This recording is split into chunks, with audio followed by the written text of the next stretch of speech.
Alright, we're going. Shalom. We the real Hebrew Israelites come out every week to prophesy the downfall of this kingdom, America, which is called the daughter of Babylon in the Bible.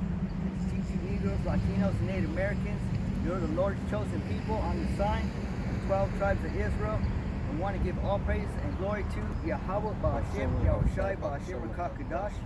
Double honor to the elders and apostles, the great millstone camp, for teaching us the truth of the Bible. Peace and blessings to the hopeful elect scattered around the world. Shalom. Shalom.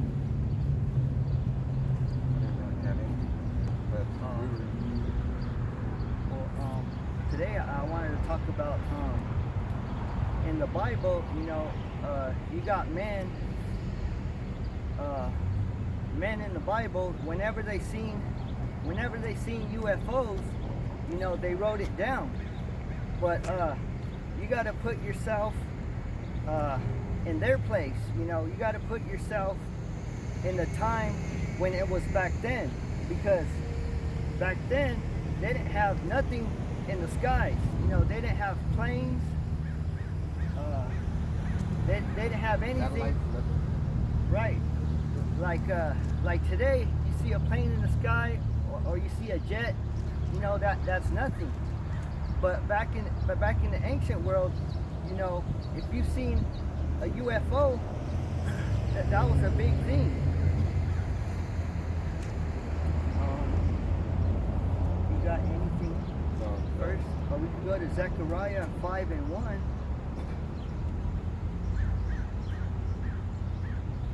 So when he's seen a UFO, you don't call it a UFO. In the ancient world, you wouldn't call it that.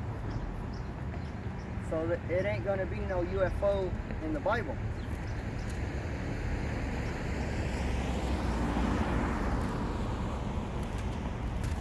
Because they're called chariots, and a chariot just means a ride.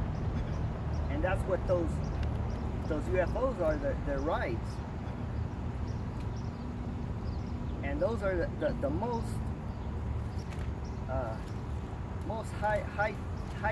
highest technical rides, on this planet. Zechariah 5:1. This is Zechariah 5:1. Then I turned and lift up mine eyes and looked, behold, the flying roll. So in Zechariah, he lifted up his eyes, meaning he looked up to the sky, and he seen a flying roll. Now the title of this chapter, it's called The Flying Scroll. Now scroll and roll, they mean the same thing, because I'm gonna get the definition for roll. And while he's getting that definition, you can YouTube, or Google or DuckGo, tube-like UFO, cigar-shaped UFO. What else? Roll-shaped UFO, and it'll show you that big giant. It looks like a capsule. It looks like a roll, unopened. Yeah, like a pill. There you go. Read that again. So the Zechariah 5:1, and then how it tells you like the description of what it is. Let me show the YouTube folks. So right here it says the first scripture was this one. By the flying roll is shewed the curse of thieves and swearers. So that's the first. Let me read this. Zechariah 5:1. Then I turned and lift up mine eyes and looked, and behold, a flying roll. So he said, a flying roll. So what he's trying to do is he's trying to describe the shape. For example, if we're sitting at the dinner table and I say, pass me them rolls, or pass me those egg rolls, that's the shape of them is as a roll. Just like in the definition, etymology, a rolled up piece of parchment or paper. And that's how the Bible was in the ancient world. It wasn't a book in the ancient world. You had to you had to roll up this long paper in order to read the scriptures. You know, you had to roll it up. It was so long, you had to roll it up. And now going on, the act of rolling, turning it over and over to move something.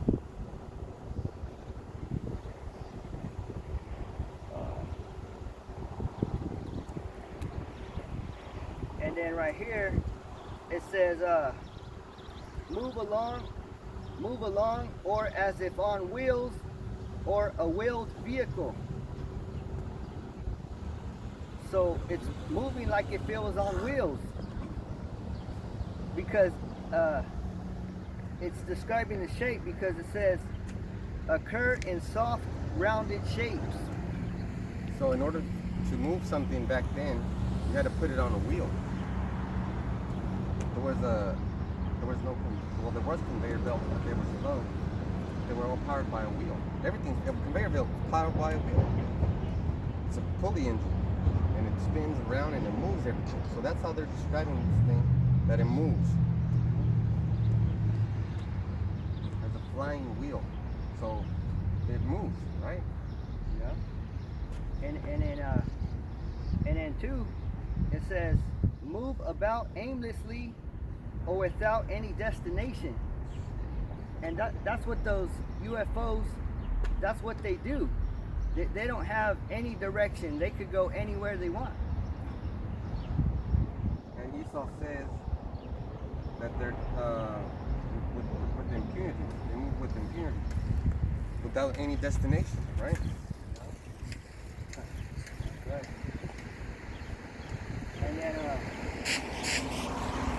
And then it says a round shape formed by a series of concentric circles. Man, you see those circles in the farm fields, shit like that. There's circles.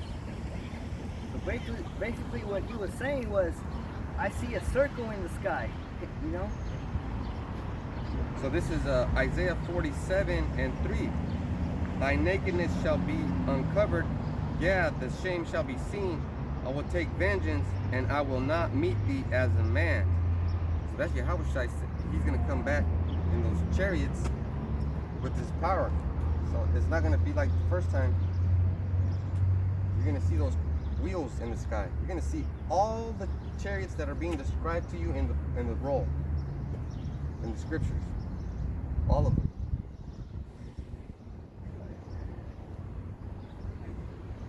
And I have video of a couple of them, because there was one when I first came in. There was one that I seen at work. I was working at Walmart, and it was at night, and I was changing the trashes, and I called upon the name because I was so pissed off about everything, that these three chariots came. They were like you said, a circle within a circle. There was two big orbs and one little tiny orb, one silver orb, two big black orbs, and they were doing this. They were going like this, circle within a circle. And then I got scared, and the best part about that is I had two witnesses, two other Israelites that didn't know that they were Israelites. They recorded it. One of them recorded it, and the other one was like, whoa. So then that night, we came inside the building, the store, and we were making a big ass deal. All kinds of stuff. We seen this, we seen that, blah, blah, and everybody got involved. And then they even called me into the office and said, you can't be saying that that's the chariots. You can't be saying that that's your God. So that was one of the first things.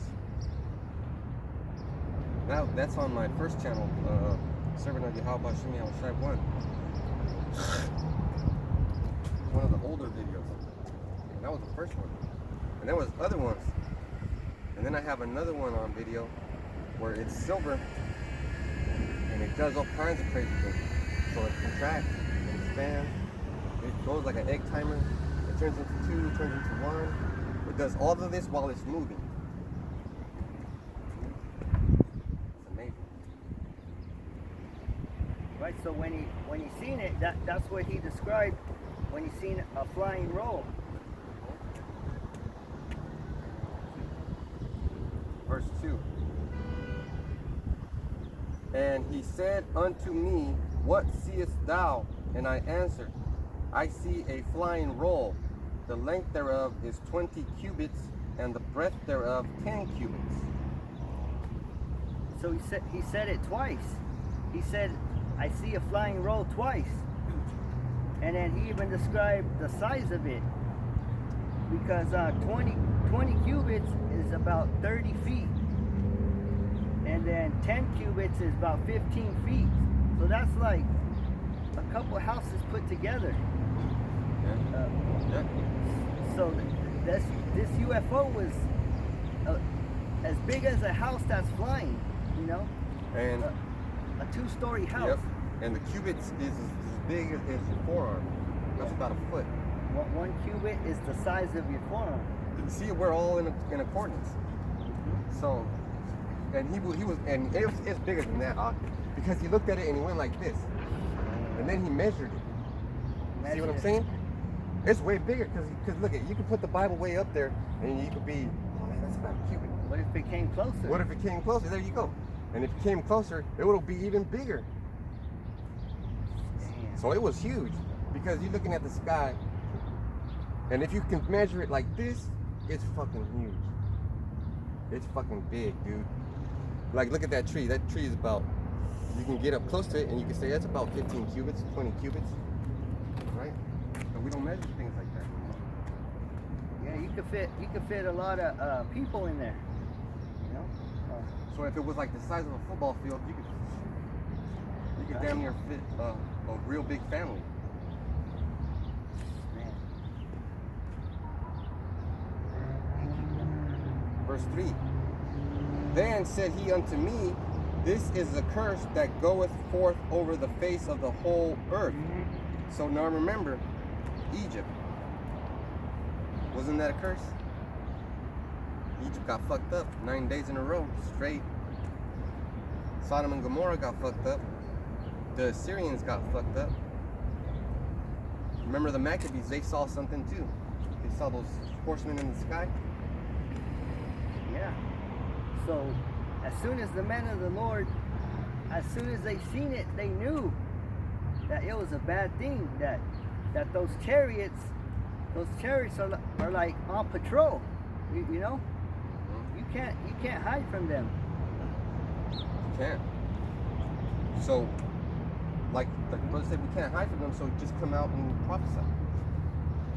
Just come out and do your job, because guess what? They're looking at you not coming out. They're looking at you, oh, this guy's just watching TV. Yeah.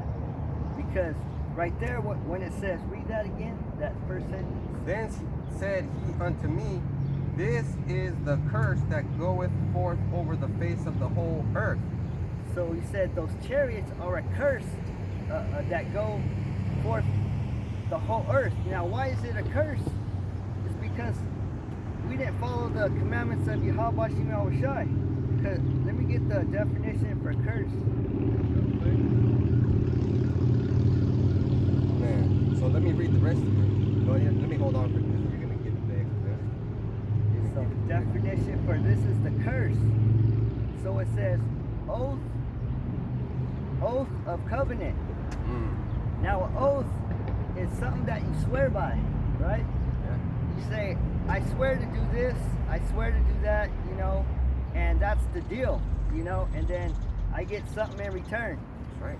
Right? So that's the oath. And then it says oath of covenant. Covenant means promise.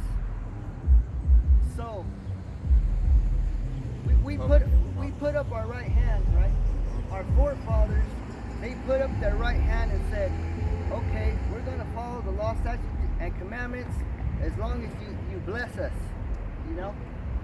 But Yahweh Bashim Yahweh Shai said, if you don't follow those commandments, it's going to be a curse unto you. Yep. You know? And then it says, oath of covenant from the Most High. So if it's an oath of covenant, that's your protection. That's the authority. See, you want to know why you guys get all jacked up? It's because when you go to the fucking court system, you're asking Esau, look, I'm going to take oath for you, Esau. They say, do you swear to tell the truth, nothing but the truth, so help you God? And then you have to put your right hand or your left hand on the Bible and your right hand up. But you're not swearing by the Bible. You're swearing by Esau's Bible. Mm-hmm. You see? So this is if you take this oath, you are definitely going to get something. You're either going to get the curse or you're going to get the blessing. You already took the oath, you know. And to get the blessing is tough, man. It's tough. You got to deal with all kinds of fucking demons every day. Oh, and I got these new stones. This one helps you with meditation and clear thoughts. Well, and I got this tiger eye. But see how that is spiritual? The curse is spiritual too. That's why we get happy when we see those chariots. We get excited.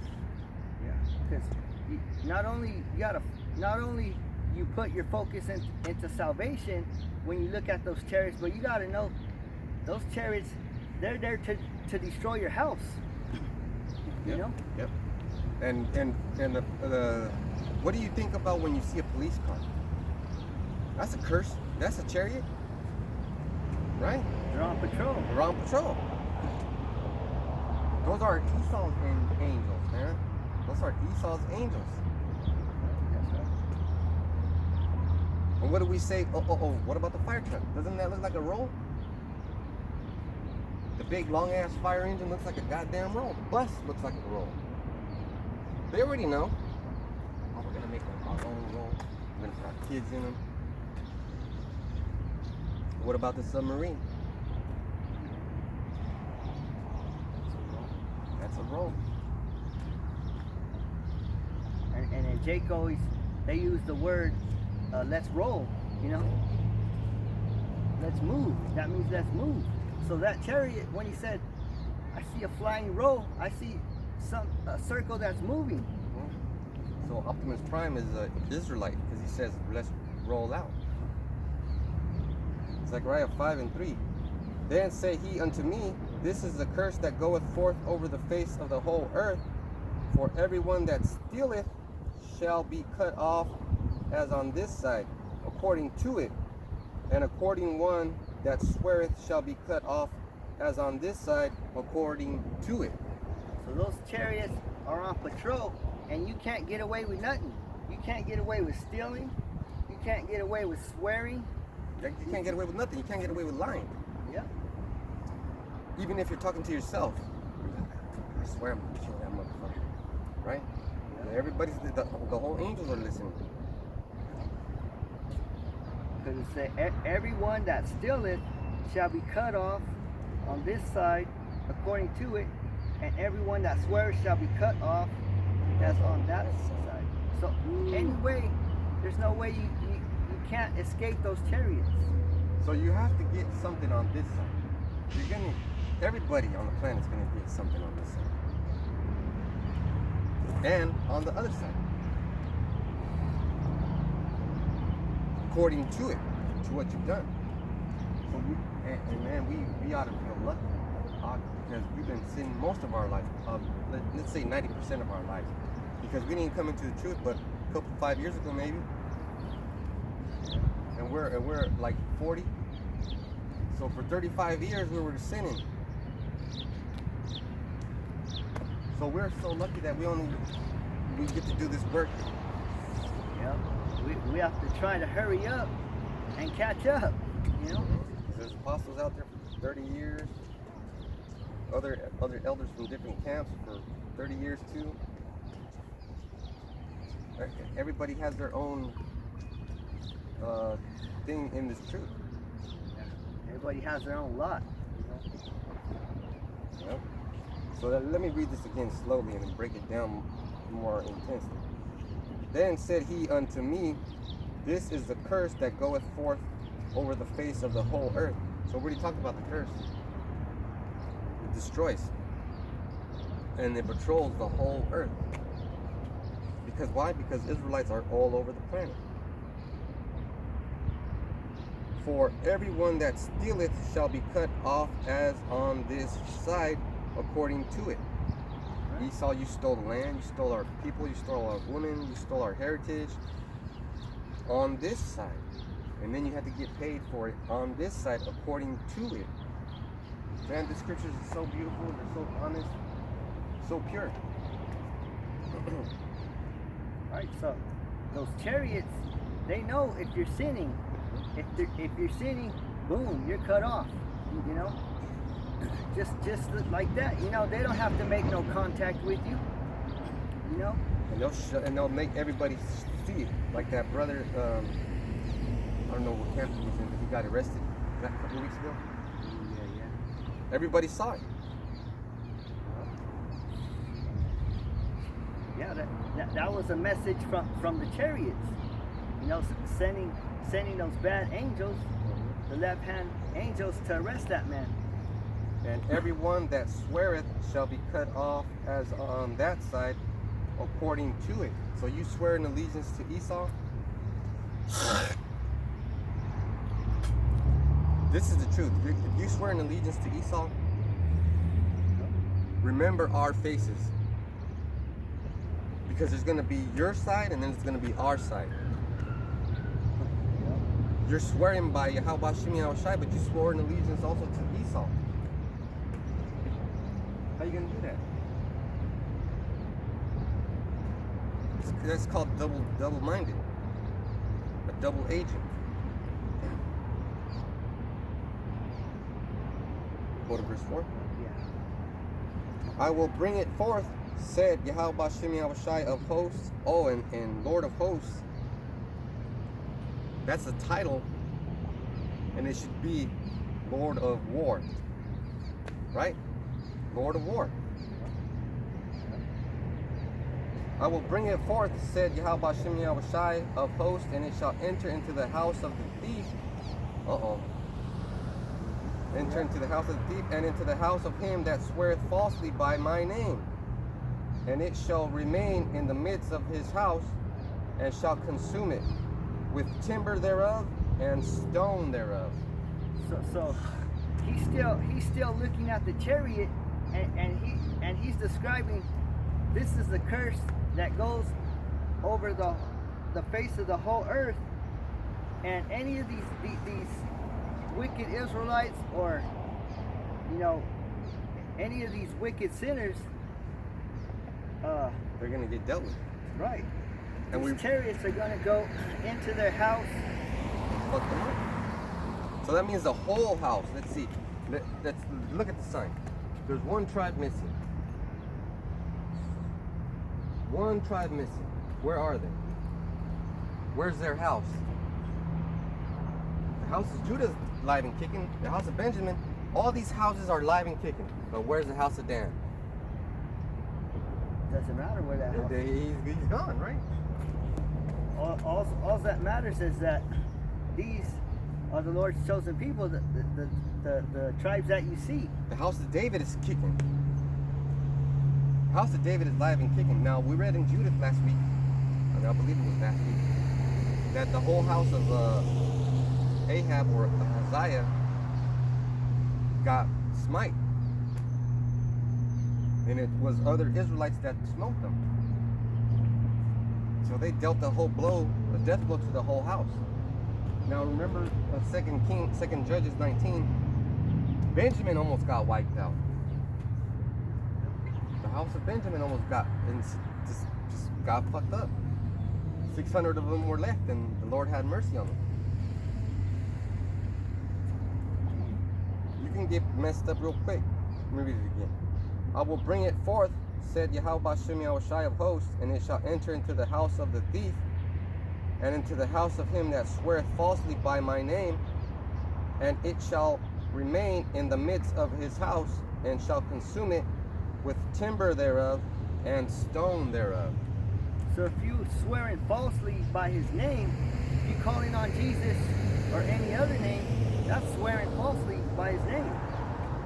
He's gonna light your house up and everybody in it. You know? And don't be going to camp. swearing by Jesus. Well, I bet you guys do. Yeah. You know what you guys are called? You guys are just right here. We were talking about you. Those of you who swear by my name falsely.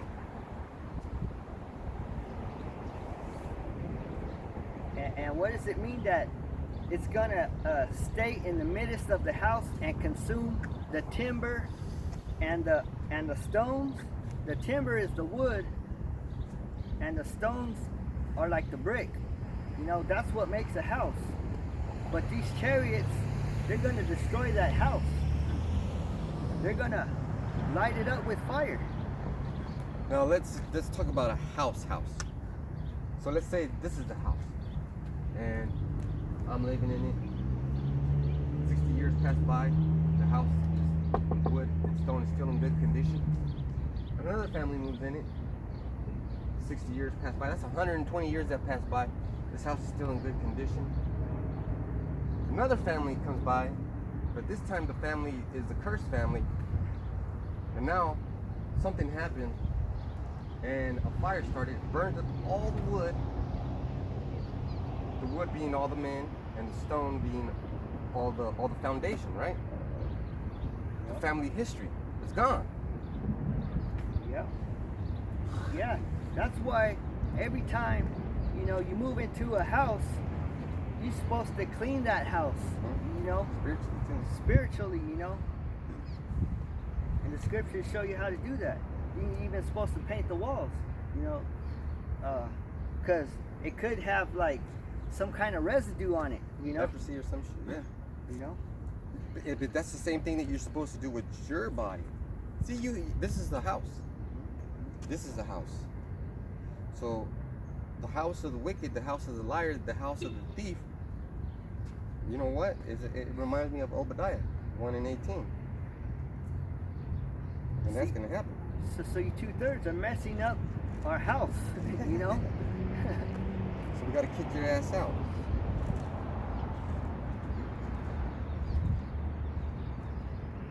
And that's you know what it is, because you go to your grandma's house and then your cousins, all your cousins are there, even the cousins you don't like. Yep. That's how it is. And what do? They come over and mess up your house. Yeah. You know, you barely cleaned your house, then they come over to mess it up. Motherfuckers don't even treat your house like it's worth respecting. But imagine the house of Yahweh Shema Oshai. Imagine how he feels, you know.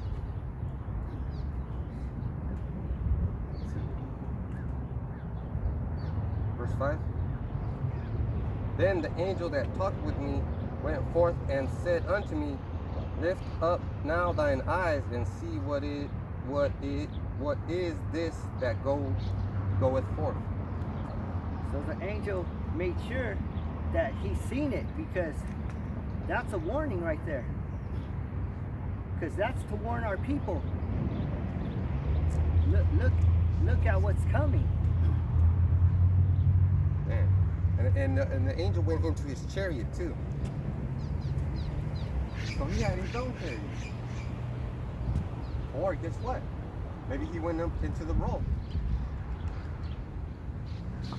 Yeah. Because he told him, look. Then the angel that talked with me went forth and said unto me, Lift up now thine eyes and see what is this that goeth forth.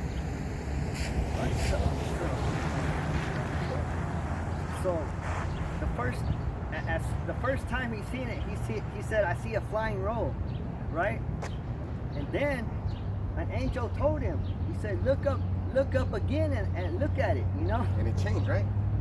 Yeah, and he said, look at it because something's coming, you know? And then we could keep going, because it's going to be verse 6. You know? And I said, what is it? He didn't say, what is it? He was like, what is it? Yeah, because they never seen something in the sky. Or like today, if we seen a plane, oh, that's a plane, you know? But if we seen that same plane coming down towards us, like it was crashing towards us, we'd be all in a panic. Yeah. That would be a curse, right? Ah, what is it? So he asked twice. And I said, what is it? And he said, this is an ephah that goeth forth. He said, moreover, this is their resemblance through all the earth. So he looked at it, and the angel was telling him, that the angel, the chariot you're seeing, resembles a ephah, which means a basket, you know, and it's a basket for measuring sins, because it's a basket and you fill and fulfilling sins. That's what it is. These sins are everybody's sin throughout this whole world, you know, and this chariot is showing them, you know. Must be a big basket. Big basket. It's scary, you know. This is scary. Verse 7. And behold, there was lift up a talent of lead, and this is a woman that sitteth in the midst of the ephah. So it said on top of it what was a talent of lead, which means there was a cover on it, like a real heavy cover. And then when he took it off, there was a woman inside. You see? Read it again. And behold, there was lift up a talent of lead, and this is a woman that sitteth in the midst of the ephah. So this woman represents Babylon, you know, because who's that woman sitting on top of the beast, you know? Babylon. Oh, you know, and America.